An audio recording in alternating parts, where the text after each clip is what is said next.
நாம் தமிழர் கட்சியினுடைய நிறுவன தலைவர் சீமான் அவர்கள் எங்களுடைய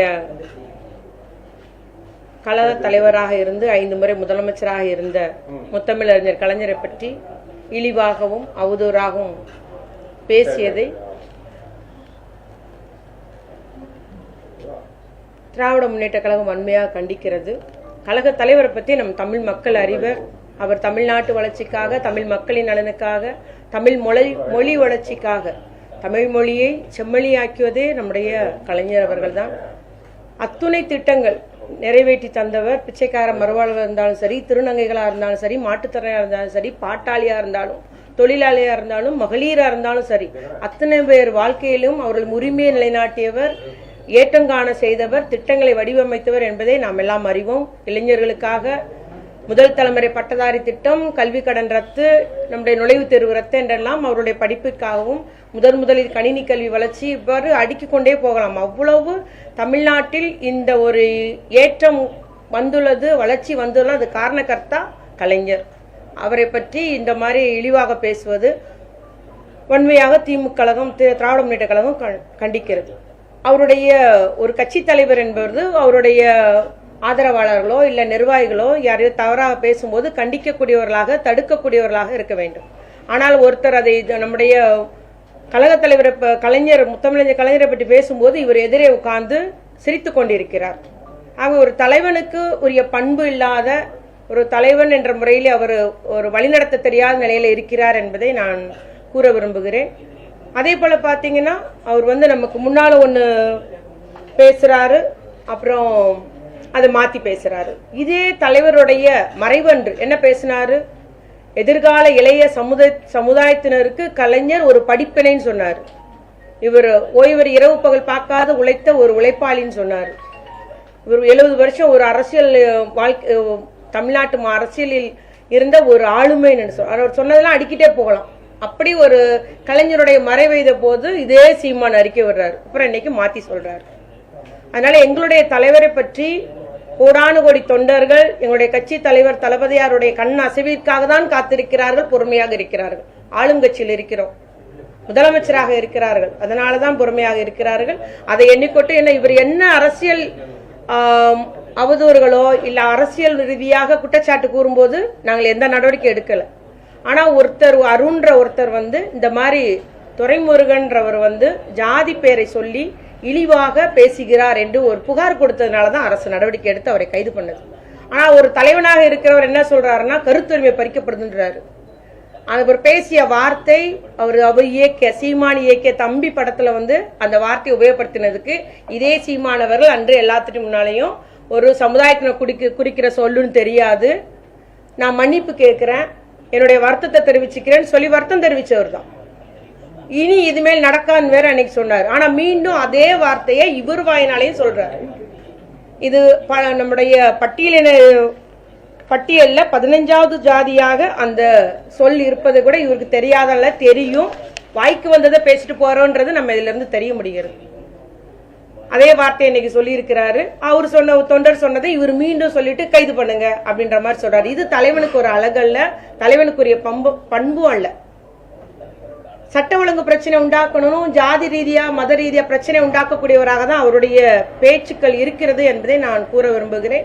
ஏன்னா ஒரு முறை பேசியிருக்கிறாரு, நம்ம எல்லாம் தேவனுடைய பிள்ளைகள் நினைக்கிறோம், இந்த கிறிஸ்தவர்களையும் இஸ்லாமியர்களும். ஆனா அவர்கள் சாத்தானுடைய பிள்ளைகளாகி நீண்ட காலம் ஆகிவிட்டது அப்படின்னு சொல்றாரு ஒரு அறிக்கையில். இப்படி இஸ்லாமியர்களையும் கிறிஸ்தவர்களையும் பழி சொல்லி பேசுகிறார்.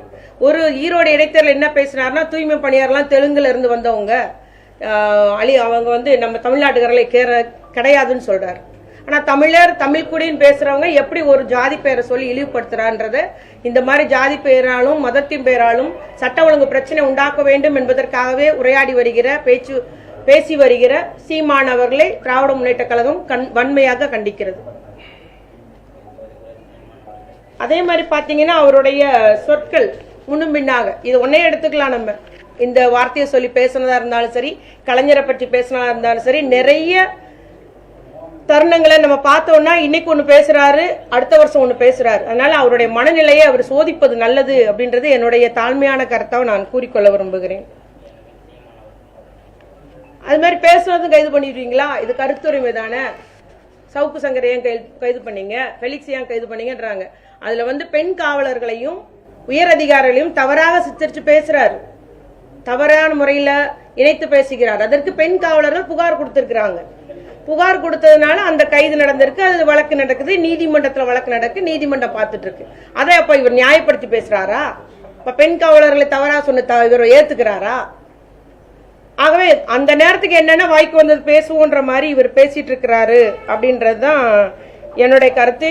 அது மட்டும் இல்ல, திராவிட முன்னேற்ற கழக கருத்து நம்மளுடைய இதுக்கு சப்போர்ட்டா கருத்துரிமை பறிக்கப்படுதுன்னு உடனே பேசுறாரு. கருத்துரிமைன்றது எவ்வளவோ அரசியல் வேறுபாடுகள் இருக்குது, கட்சி வேறுபாடுகள் உண்டு, கொள்கை வேறுபாடுகள் உண்டு. ஆனா இது மாதிரி தனிப்பட்ட முறையில தவறான சொற்களை உபயோகப்படுத்தி பண்றது, ஒரு உண்மைக்கு புறம்பான செய்திகளை சொல்றது, வேணுமனே பிரச்சனை உண்டாகட்டும், சட்ட ஒழுங்கு பிரச்சனை உருவாக்கணும்ன்ற பேசுறது வந்து இது வந்து ஏற்கத்தக்கதல்ல. நிச்சயமாக எங்களுடைய தலைவர் வந்து ஒரு பொறுப்பான முதலமைச்சராக இருக்கிறதுனாலதான் கட்சி தொண்டர்களை எல்லாம் கட்டுப்படுத்தி கட்டுப்பாடோடு திராவிட முன்னேற்ற கழகத்தில் இருக்கிறார்கள் என்பதை நான் கூறிக்கொள்ள விரும்புகிறேன். அதே போல பாத்தீங்கன்னா நம்ம அவருடைய தவறான தகவல்களை, நிறைவேற்ற முடியாத செயல்களை, நடைமுறைக்கு சாத்தியப்படாத செயல்களை எல்லாம் அடுக்குமொழியில பேசி தவறாக சமுதாயத்தையும் சமூகத்தையும் நம்ம தமிழ் சமூகத்தை தவறாக வழிநடத்துகிறார் என்பது என்னுடைய குற்றச்சாட்டாக வைக்க விரும்புறேன். அதே போல அவருக்கு பணம், அவருடைய கட்சிக்கு பணம் எல்லாம் எங்க இருந்து வாங்குறாருன்றது உங்களுக்கு எல்லாம் தெரியும்னு நினைக்கிறேன். இலங்கை தமிழர் பிரச்சனையை முன்னிறுத்தி உலக அளவுல பல்வேறு நிதி அவர் நன்கொடையாக அவருடைய கட்சிக்கு பெற்று வருகிறார். அதனால எப்படி இலங்கையில நம்ம ராஜபக்சே எதிர்க்கிறோமோ அதுபோல தமிழ்நாட்டில் திராவிட முன்னேற்ற கழகத்தை எதிர்ப்பாக நாம் காட்டிக்கொள்ள வேண்டும் என்பதற்காக ஒவ்வொரு கட்டத்திலும் திமுகவையும் திமுக தலைவர்களையும் அவதூறாக அவர் பேசி வருகிறார் என்பதை நான் குறிப்பிட்டு கூற விரும்புகிறேன். அதனால நம்முடைய நாம் தமிழர் நிறுவன தலைவர் சீமான் அவர்கள் கொஞ்சம் நாக்கை அடக்கி வாசிக்க வேண்டும். அரசியல் அறவேக்காடுத்தனமாக பேசக்கூடாது. அரசியல் முதிர்ச்சி இல்லாத ஒரு தலைவராக தெரிகிறார். தமிழ் சமூகத்தை தவறான தகவல் மூலம் அவர் தவறாக வழிநடத்தி வருகிறார் என்பதை மட்டும் நான் இங்கு கூறிக்கொண்டு, பச்சுவந்தி போல இன்னைக்கு ஒண்ணு நாளைக்கு ஒண்ணு, இன்னைக்கு இவர் ஆதரிச்சு பேசுற, நாளைக்கு மாத்தி பேசுறது, எதிர்த்து பேச, அவர் தான் பேசியது என்னவென்றே அவர் தெரியாதபடி பேசி வருகிறார் என்பதை நான் கூறிக்கொண்டு, இவர்கள் அரசியல் தலைவருக்கே தகுதியானவர் அல்ல, அரசியல் பண்பு அற்றவர், தரமில்லாத ஒரு அரசியல் நடத்தி வருகிறார். இவர் எங்களுடைய தலைவரை பற்றி பேசுவதற்கு இவருக்கு அருகதையே கிடையாது. நிச்சயமாக தமிழ்நாடு உள்ளவரை முத்தமிழர் கலைஞருடைய புகழ் என்றும் நிலைத்து நிற்கும் என்று கூறி முடிக்கிறேன். நன்றி. சொல்லிட்டோம்ல, எங்களுடைய தலைவர் பொறுப்பான ஒரு முதலமைச்சர் இல்லையா, ஆளுங்கட்சி. அதனால எங்களுடைய முதலமைச்சருடைய அந்த கண் அசைவுக்கு ஏற்பதான் எங்களுடைய தோழர்கள் தொண்டர்கள் செயல்படுவார்கள். புகார் அளிக்கும், இப்ப வந்து அவர் ஒரு சமுதாயத்தை பத்தி பேசியிருக்கிறாருங்க. புகார் அளிச்சா நிச்சயமாக வழக்கு போடுவாங்க. அது வந்து ரொட்டீனா காவல்துறை நடவடிக்கை எடுத்துதான் வருகிறது.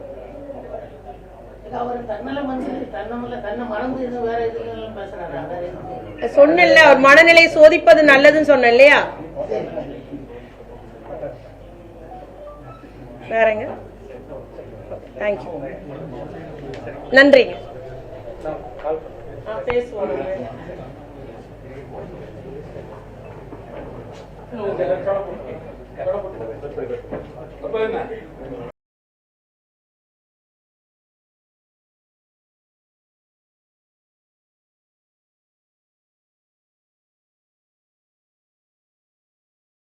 தொடர்ச்சியாக நடைபெற்று வருகிறது தான். 1067க்கு முன்பும் கலவரம் நடந்துள்ளது, நம்ம குற்றச்செயல் நடந்துள்ளது, எல்லாமே தொடர்ச்சியாக நடக்கிறது. அவர் சீமான் கூட சொல்லியிருக்காரு, கலைஞர் பொறுப்பேற்ற பின்புதான் இந்த மாதிரி ஒரு நிகழ்வு நடக்குது. ஆகவே தவறான ஒரு கருத்துக்களை உண்மைக்கு புறம்பா வைக்கிறாங்க. அதுபோல இதுக்கு கருத்துரிமைன்னு சொல்லிட்டு நம்முடைய அதிமுக தலைவர் எடப்பாடி பழனிசாமி அவர்களும் அதுபோல திரு அண்ணாமலை அவர்களும் கருத்துரிமை பறிக்கப்படுவதாக கண்டிக்கிறேன்னு சொல்லியிருக்கிறாங்க. இவர்களை பற்றி பேசியதெல்லாம் அந்த சாட்டையடி துரைமுருகன் பேசியதெல்லாம் கேட்டிருந்தா அப்படி பேசியிருக்க மாட்டாங்கன்னு நினைக்கிறேன். அதோட ஏற்கனவே திமுக அடுத்து 2வது இடத்துக்கு பாஜகவா நாம் தமிழரான்ற மாதிரி ஒரு போட்டியில செயல்பட்டு இருக்கிறாங்க. இதுல எடப்பாடியாரு என்ன முடிவெடுக்க போறாரோ அதனாலதான் தமிழ்நாட்டு மக்கள் அவரை நிராகரித்து வருகிறார்னு சொல்ல விரும்புறேன்.